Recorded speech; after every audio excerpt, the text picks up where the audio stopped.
Una noche de verano es un cuento de terror del escritor norteamericano Ambrose Bierce y que fue publicado originalmente en la edición de marzo de 1906 de la revista Cosmopolitan y luego en una reedición de 1910 de la clásica antología de 1893 en un libro que se titula ¿Pueden existir tales cosas?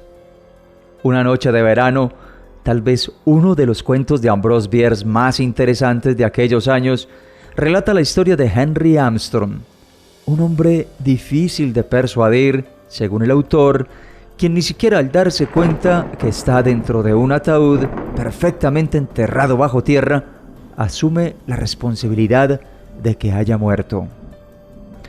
El cuento es breve y sumamente eficaz, como suelen serlo los relatos de Ambrose Bierce. En este caso particular, se detecta cierta ironía en relación al clásico de Edgar Allan Poe, El entierro prematuro. En una noche de verano, contrariamente a lo que sucede en el cuento de Edgar Allan Poe, la historia no se limita a las fantasías neuróticas de un hombre que teme ser enterrado vivo y sitúa al protagonista realmente bajo tierra. Escuchemos en Audiolibros Nocturnos Una noche de verano.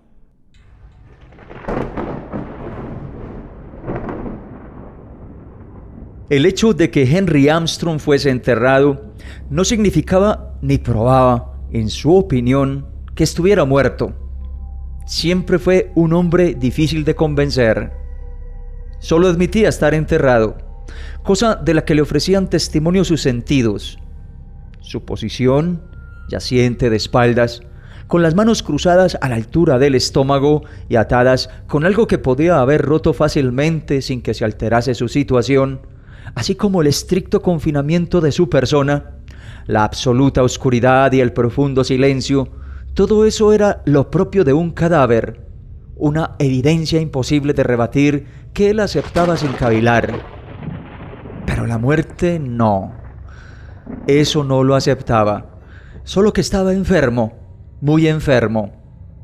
Tenía a fin de cuentas esa apatía propia del inválido, algo que no le hacía sentir bien por cuanto era para él una especie de mala suerte, una cosa que le había tocado en un infausto reparto.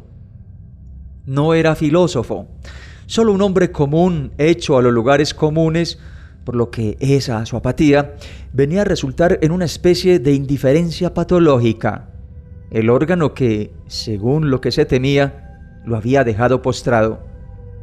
Así que, sin aprensiones especiales ni temores a propósito de su futuro inmediato, se creía dormido y todo era paz para Henry Armstrong. Pero habría de acontecer algo.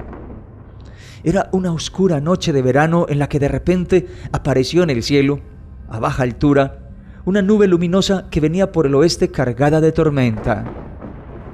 Esa breve pero intensa iluminación se había dejado ver con una distinción rara, desvelando bajo su luz los monumentos funerarios y las tumbas con sus lápidas que parecían tremolar y hasta bailar bajo aquella luminosidad extraordinaria y elegante. No era una de esas noches en las que cualquier suceso extraordinario pueda asombrar a quienes son testigos del mismo, por lo que aquellos tres hombres que estaban allí, empleándose a la profanación de la sepultura de Henry Armstrong, se sentían razonablemente seguros.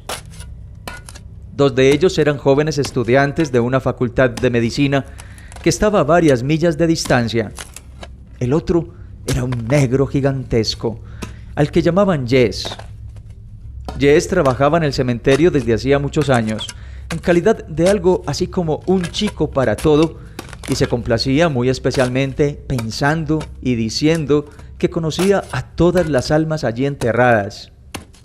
De lo que hacía allí en aquel momento puede dar cuenta el hecho de que a esas horas nadie acudiría a visitar el cementerio, por lo que Jess podría entregarse a tratos difíciles de hacer ante testigos. Al otro lado del muro del cementerio había un caballo con un furgón a la espera. Excavar no era un trabajo muy duro para ellos. La tierra que pocas horas antes había caído sobre el ataúd de Henry Armstrong ofrecía poca resistencia y resultaba fácil removerla.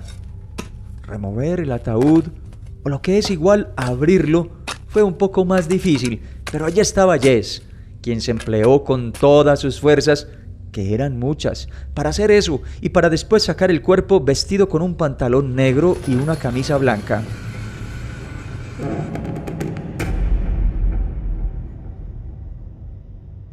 Mas justo en ese momento, el aire se llenó de algo parecido a una llamarada.